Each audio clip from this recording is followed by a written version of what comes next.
നമസ്കാരം. കൊല്ലവർഷം 1202 എല്ലാവർക്കും സ്വാഗതം നേരുകയാണ്. മകയിരം നാളുകാർക്ക് 1202 പുതുവർഷം ഗുണദോഷ സമ്മിശ്രമാണ്. സാമ്പത്തികമായിട്ട് വളരെ നേട്ടങ്ങൾ കൈവരിക്കാൻ നിങ്ങൾക്ക് സാധിക്കും. നിങ്ങൾ ആഗ്രഹിക്കുന്നത് പോലെ നല്ല ഉയരങ്ങളിലേക്കുള്ള വഴി തെളിഞ്ഞു കിട്ടും. ഒരു സുപ്രഭാതത്തിൽ പൈസ വന്ന് കിട്ടുമെന്നൊന്നും അല്ല പറയുന്നത്. പിന്നെന്താണ്? ഭാവി ജീവിതത്തിൽ വലിയ സാമ്പത്തിക നേട്ടങ്ങൾ കൈവരിക്കുന്നതിനുള്ള വഴി കിട്ടുമെന്നാണ്. അതിനുള്ള ഒരു മാർഗം നിങ്ങളുടെ മുമ്പിൽ തുറന്നു കിട്ടുന്ന വർഷമാണ് ഇത്. പുതിയ ജോലിക്ക് ശ്രമിച്ചാൽ ഉടനെ നടക്കാൻ സാധ്യതയുണ്ട്. നിങ്ങൾ ആഗ്രഹിക്കുന്നത് പോലെ നല്ല ജോലി നിങ്ങൾക്ക് കിട്ടുന്നതായിട്ട് കാണുന്നുണ്ട്. നിങ്ങളുടെ കർമ്മരംഗത്ത് നല്ല മാറ്റങ്ങൾ ഉണ്ടാകും. ജീവിതത്തിൽ പുരോഗമനം സാധ്യമാക്കുന്ന നല്ല മാറ്റം നിങ്ങളുടെ തൊഴിൽ രംഗത്ത് വൈകാതെ ഉണ്ടാകും. കച്ചവടക്കാർക്ക് വളരെ സാമ്പത്തിക നേട്ടങ്ങളാണ്. ജീവിതത്തിൽ ആഗ്രഹിക്കുന്നത് പോലെ ഉയരങ്ങളിലേക്ക് എത്താൻ സാധിക്കും. കൂടുതൽ ലാഭകരമായി ബിസിനസ് മുമ്പോട്ട് കൊണ്ടുപോകും. നിങ്ങളുടെ ബിസിനസ് ശൃംഖലയെ കൂടുതൽ വിപുലമാക്കാനുള്ള സാഹചര്യം വന്നു ചേരും. ഇതിനു മുമ്പ് പ്രവർത്തിച്ചിട്ടില്ലാത്ത പുതിയ മേഖലയിൽ ഇറങ്ങി പ്രവർത്തിക്കുവാനുള്ള അവസരവും കിട്ടും. നിങ്ങളുടെ ബിസിനസ് മേഖലയെ കൂടുതൽ വിപുലീകരിക്കുന്നതിലൂടെ നിങ്ങളുടെ ആദായം വർദ്ധിക്കും. അതുമാത്രമല്ല, ഒരു ബിസിനസ് വ്യക്തി എന്നുള്ള നിലയിൽ കൂടുതൽ വിപുലമായ സാമ്രാജ്യങ്ങളിലേക്കാണ് നിങ്ങൾ ഇറങ്ങുന്നത്. കച്ചവട രംഗത്ത് അങ്ങനെ വളരെ അനുകൂല മാറ്റങ്ങളാണ് കാണുന്നത്. അപ്രതീക്ഷിതമായ തടസ്സങ്ങൾ ചില സാഹചര്യങ്ങളിൽ ഉണ്ടായേക്കാം. നൂതനമായ സംരംഭങ്ങൾക്ക് ഇറങ്ങിത്തിരിക്കുന്നുണ്ടെങ്കിൽ പഠിച്ച് മനസ്സിലാക്കി ചെയ്യണം. അശ്രദ്ധയും ആലോചനക്കുറവും കൊണ്ട് നിങ്ങളുടെ പ്രവർത്തന മേഖലയെ ആകെ തന്നെ പല പ്രയാസങ്ങളും ബാധിക്കാൻ ഇടയുണ്ട്. ആ വക അശ്രദ്ധ ഒഴിവാക്കി എല്ലാ കാര്യങ്ങളിലും പ്രവർത്തിക്കണം. ഇല്ലെങ്കിൽ ബുദ്ധിമുട്ടുണ്ടാകും. സാമ്പത്തിക ഇടപാടുകൾ ശ്രദ്ധിച്ച് നടത്തണം. സാമ്പത്തിക കാര്യങ്ങൾ ചെയ്യുന്നത് സൂക്ഷ്മതയോടെ, അല്ലെങ്കിൽ നഷ്ടങ്ങൾ വരാം.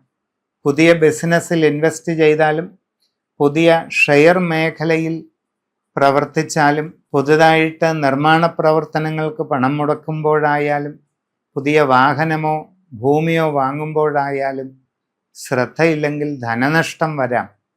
അതിനുള്ള സാധ്യതയും കൂടെ ഉണ്ട്. വിദ്യാർത്ഥികൾക്ക് പഠനകാര്യങ്ങളിൽ അതീവ ശ്രദ്ധ വേണം. നിങ്ങൾ ഉദ്ദേശിക്കുന്ന വേഗതയിൽ കാര്യങ്ങളെല്ലാം നടക്കണമെന്നില്ല. നിങ്ങളുടെ പരിശ്രമങ്ങൾക്ക് ഫലമുണ്ടാകണമെങ്കിൽ ഏകാഗ്രതയോടെ, ശ്രദ്ധയോടെ, നന്നായി തന്നെ അത് മുമ്പോട്ട് പോകേണ്ടതാണ്.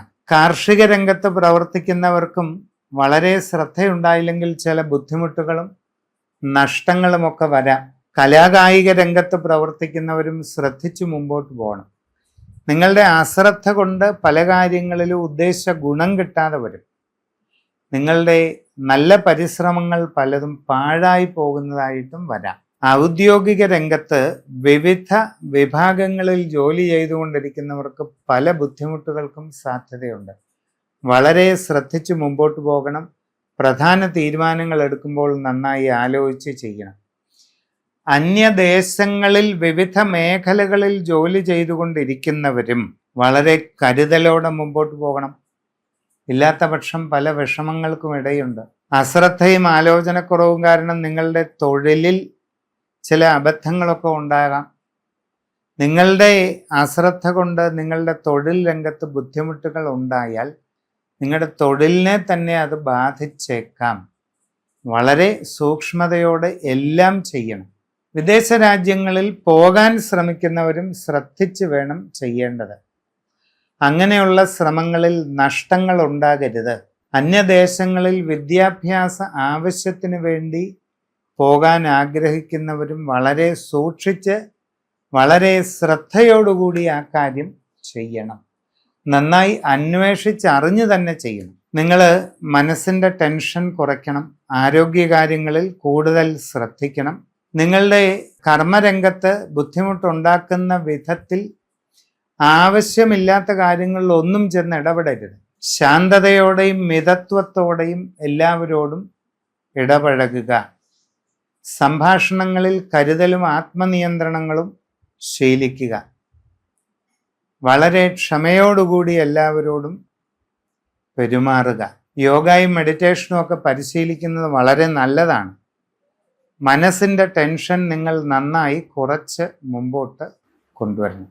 കുടുംബത്തിൽ കാവുകളോ മറ്റ് വെച്ചാരാധനാ സ്ഥാനങ്ങളോ പരിപാലിക്കുന്നുണ്ടെങ്കിൽ അതിൻ്റെ കാര്യം ശ്രദ്ധിച്ച് ജ്യോതിഷ പരിശോധനയൊക്കെ നടത്തി വേണ്ടത് ചെയ്ത് മുമ്പോട്ട് പോവുകയാണ് വേണ്ടത്.